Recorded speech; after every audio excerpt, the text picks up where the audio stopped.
Assalamualaikum students, hope you all are fine. Today we are going to start final term preparation maths 101.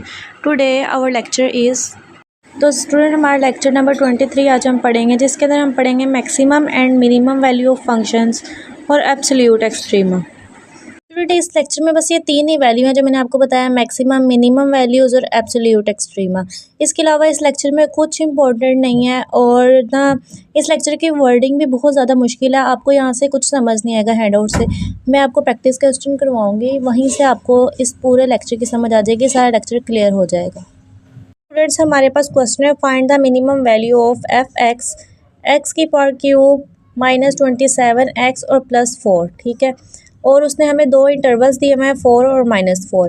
तो सबसे पहले student हम इसका critical point find करेंगे। जब भी हम क्रिटिकल पॉइंट फाइंड करते हैं तो हम ये जो इक्वेशन है ना, इसका हम डेरिवेटिव लेते हैं, ठीक है। यहाँ पर पावर है तो यहाँ पर हम पावर रूल के हिसाब से डेरिवेटिव लेंगे, ठीक है। ये आपने मिड टर्म्स में पढ़ा होगा कि किस तरीके से हम पावर रूल से डेरिवेटिव लेते थे, ठीक है। अब जब हमने इसको सॉल्व किया 27 1 27 + 0 27, ठीक है। तो ये आ गया 3x का स्क्वायर -27। इस पूरी वैल्यू को हम 0 के इक्वल कर देंगे, ठीक है। यहाँ पर 3x का स्क्वायर जो सा मल्टीप्लाई हो रहा है यहाँ पर आके डिवाइड होगा। जब यहाँ पर आके डिवाइड होगा तो इसकी स्टूडेंट कटिंग होगी। 3 1 = 3 3 9 = 27। तो हमारे पास आंसर आएगा x² = 9। अब हमने ये स्क्वायर ख़त्म करना है तो हम जाहिर सी बात है दोनों तरफ स्क्वायर रूट लेंगे। जब हमने दोनों तरफ स्क्वायर रूट लिया तो ये स्क्वायर यहाँ से इस रूट से कट गया, ठीक है। और 9 का जो स्क्वायर रूट में आंसर आता है वो 3 आता है। जब हम स्क्वायर रूट लेते हैं किसी भी वैल्यू का तो वो एक बार आंसर प्लस में आता है और एक बार माइनस में आता है। वही मैंने यहाँ पर राइट कर दिया। एक आंसर हमारे पास -3 और एक हमारे पास +3 है। अब स्टूडेंट्स क्वेश्चन में उन्होंने हमें दो इंटरवल दिए थे, एक ये 4 और एक -4, और दो इंटरवल हमने खुद फाइंड किए हैं, मतलब कि 3 और -3। ये हमारे पास 4 इंटरवल्स हैं। अब हमने इन चारों इंटरवल्स को ये जो इक्वेशन दी हुई है इसके अंदर पुट करना है, और जो जो आंसर आएंगे उसके बाद हमने उसका मिनिमा भी बताना है और मैक्सिमा भी बताना है, मीन्स के मिनिमम वैल्यू भी और मैक्सिमम वैल्यू भी, ठीक है स्टूडेंट्स। जी स्टूडेंट्स, अब ये देखिए, ये हमारे पास क्वेश्चन में इक्वेशन दी हुई है, हमने ये 4 इसमें पुट किया। जहाँ जहाँ एक्स है स्टूडेंट्स हमने वहाँ 4 लगा देना है। 4 एक्स की जगह 4, फिर एक्स की जगह 4। जब हम इसको कैलकुलेट करेंगे पूरे को तो आंसर आ जाएगा -40। इसी तरह हमने -4 को इक्वेशन में पुट करना है, ठीक है, जो क्वेश्चन में दी हुई है। जहाँ जहाँ एक्स है वहाँ वहाँ हमने -4 पुट किया, इसको सॉल्व किया तो हमारे पास 48 आंसर आया। ऐसे ही यहाँ पर हमने 3 को भी पुट किया, जहाँ जहाँ एक्स आया वहाँ वहाँ हमने 3 पुट कर दिया, उसको हमने सॉल्व किया तो हमारे पास -50 आंसर आया। और इसी तरह हमने जो हमारा लास्ट इंटरवल था -3, जहाँ जहाँ एक्स था वहाँ वहाँ हमने -3 पुट किया, उसको सॉल्व किया तो हमारे पास 58 आंसर आया। अब स्टूडेंट्स उन्होंने क्वेश्चन में हमसे पूछा ये था कि हमने जो सा मिनिमम वैल्यू बतानी है, तो देखा जाए तो हमारे पास एक वैल्यू आई है -40, ये तो मिनिमम नहीं हो सकती। 48 भी मिनिमम नहीं हो सकता, यहाँ से 58 भी नहीं हो सकता, तो -50 सबसे मिनिमम वैल्यू है। तो हमने यहाँ लिखा so the minimum value is -50। Student अगर इस क्वेश्चन में आपको कुछ समझ नहीं आए तो आप नीचे कॉमेंट्स में मुझसे पूछ सकते हैं, मैं आपको क्लियर कर दूँगी। अब एक क्वेश्चन में आपको मैक्सिमम वैल्यू का समझाऊंगी, सेम वही मेथड है, ठीक है स्टूडेंट्स। हमारे पास क्वेश्चन है मैक्सिमम वैल्यू फाइंड करनी है हमने। यहाँ में उन्होंने इक्वेशन दी हुई है और दो इंटरवल दिए हुए। क्रिटिकल पॉइंट को फाइंड करने के लिए हम f(x) का डेरिवेटिव लेंगे। यहाँ पर पावर रूल है तो यहाँ पावर रूल अप्लाई करके आप इसका डेरिवेटिव लेंगे, ठीक है। इसके बाद हम इस पूरी इक्वेशन को 0 के इक्वल कर देंगे, ठीक है, = 0। इसके बाद यहाँ हम थोड़ी इक्वेशन ना जो उनसे क्लोज करेंगे, छोटी करेंगे। अब 3 1 = 3, 1 की 1 हो या ना हो कोई फ़र्क नहीं पड़ता, इसलिए हमने यहाँ 1 नहीं लगाया, ठीक है। 3 2 = 6 इसलिए यहाँ 2 आया, और यहाँ 3 3 = 9 इसलिए यहाँ पर 3 आया, ठीक है। अब फैक्टराइज करना है हमने इसको, ठीक है। x² ऐसे ही आ जाएगा और लास्ट वैल्यू भी ऐसी आ जाएगी। हम माइनस करेंगे तो 2 आएगा, मल्टीप्लाई करेंगे तो 3 आएगा, ठीक है। ये इस तरीके से फैक्टराइज करते हैं। अब हम इसमें से कॉमन ले लेंगे, ठीक है। x कॉमन आ गया, पीछे क्या बचा x + 3, जो यहाँ पर होता है वही वैल्यू यहाँ पर भी होती है, ठीक है। ये 0 आ गया, ठीक है। अब हम x माइनस कुछ भी नहीं था तो यहाँ हमने 1 लगाया, ठीक है, और x + 3 कॉमन ले लिया तो x + 3 आया।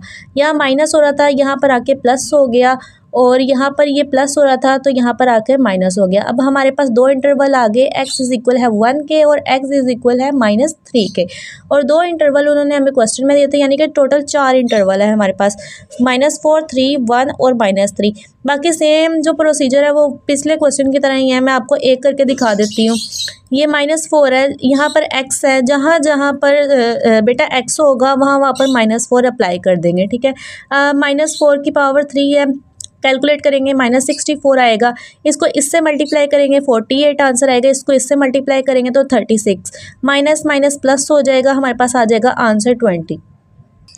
इसी तरीके से स्टूडेंट्स जितने इंटरवल्स थे हमारे पास, हमने हर जगह x की जगह सब बारी बारी सारे इंटरवल्स पुट किए, सबके आंसर्स हमारे पास आ गए, ठीक है। अब हमने उसको मैक्सिमम वैल्यू बतानी थी, तो -5 तो मैक्सिमम हो ही नहीं ना सकता, यहाँ 20 है, ये भी मैक्सिमम नहीं हो सकता क्योंकि हमारे पास इससे बड़ी वैल्यू एक है। हमारे पास ये 27 f(3) में भी आया हुआ और f(-3) में भी आया हुआ 27, तो हमारे पास मैक्सिमम वैल्यू क्या है, f(-3) और f(3), तो 27 हमारे पास मैक्सिमम वैल्यू है, ठीक है स्टूडेंट्स। इस क्वेश्चन में यही बताना था फ्रेंड्स। यहाँ पर इस क्वेश्चन में हमने एब्सोल्यूट मैक्सिमम फाइंड करना और एब्सोल्यूट मिनिमम फाइंड करना है, ठीक है। उन्होंने दो इक्वेशन हमें दी हुई है और हमें दो इंटरवल दिए हुए हैं, -3 और 1।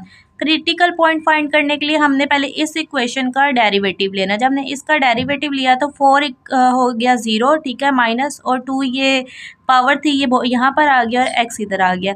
अब -2x इक्वल्स टू 0 हो गया, x 2 के नीचे कोई वैल्यू नहीं होती, नीचे वाली वैल्यू तो हम वैसे भी नहीं मानते हैं, तो x इज इक्वल है 0 के, x इज इक्वल 0 लिखा स्टूडेंट्स, तो हमारे पास एक वैल्यू आ गई 0। दो इंटरवल उन्होंने हमें खुद ही क्वेश्चन में दिए हुए थे, -3 और 1, ठीक है। जहाँ जहाँ x है वहाँ वहाँ मैंने वो वाली वैल्यू पुट की, उनको मैंने कैलकुलेट किया तो ये आंसर आ गया। अब हमने इसमें से बताना है कि सबसे मैक्सिमम और मिनिमम एब्सोल्यूट कौन सा होता है, ठीक है।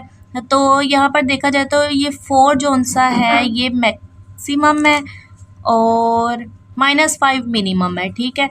क्योंकि ये देखे ना, ये ऐसे इंटरवल होता है, यहाँ 1 2 3 होते हैं और यहाँ 1 -2 -3 यहाँ पर देखिए ये 4 है तो ये इस साइड पे आए, ये इसका मैक्सिमम हो गया। वैसे भी जो इस साइड पे वैल्यू होती है वो बड़ी वैल्यू होती है, ठीक है, और जो इस साइड पे वैल्यू आती है वो छोटी वैल्यू होती है। तो हमने मिनिमम यहाँ से 5 था हमारे पास, तो हमने यहाँ पर लिख दिया मिनिमम 5, ठीक है। तो ये हमारा क्वेश्चन सॉल्व हो गया। सो स्टूडेंट, ये हमारी एक्सरसाइज का लास्ट क्वेश्चन है। Find the absolute maximum and absolute minimum value of the function f(x) on interval. उसने दो इंटरवल दिए हुए हैं, ये फंक्शन बताया हुआ है उसने हमें। क्रिटिकल पॉइंट फाइंड करने के लिए हमने पहले इस फंक्शन का डेरिवेटिव लेना है। जब हमने डेरिवेटिव लिया x, यहाँ कोई वैल्यू नहीं थी, x की वैल्यू हमने 1 कर ली सपोज, ठीक है। दो इंटरवल्स उन्होंने हमें क्वेश्चन में ही दिए हुए थे। अब ये जो इक्वेशन दी हुई है उन्होंने, मैंने ऐसे ही लिख दिया है, यहाँ भी ऐसे ही लिख दिया है। एक में जहाँ जहाँ x है वहाँ -2 पुट किया और दूसरी में जहाँ जहाँ x है वहाँ मैंने 2 पुट किया, ठीक है। इन दोनों को कैलकुलेट किया, एक का आंसर आया 0, एक का आंसर आया 4। तो देखिए स्टूडेंट्स, ये बड़ी वैल्यू है तो जाहिर सी बात है ये मैक्सिमम वैल्यू हुई, और ये स्मॉल वैल्यू है तो ये मिनिमम वैल्यू हुई। तो हैंस एब्सोल्यूट मैक्सिमम इज़ 4 और मिनिमम है हमारे पास 0। तो स्टूडेंट्स, आज का लेक्चर जो सा है होप सो आपको समझ आ गया होगा। स्टूडेंट्स, अगर आपको इस लेक्चर में कोई भी आपको परेशानी हो या कहीं से समझ ना आ रहा तो नीचे आप कमेंट सेक्शन में मुझसे पूछ सकते हैं, मैं आपका रिप्लाई कर दूंगी, ठीक है। एक बार मैं आपको ये नोट्स दिखा दूँ लेक्चर 23 के।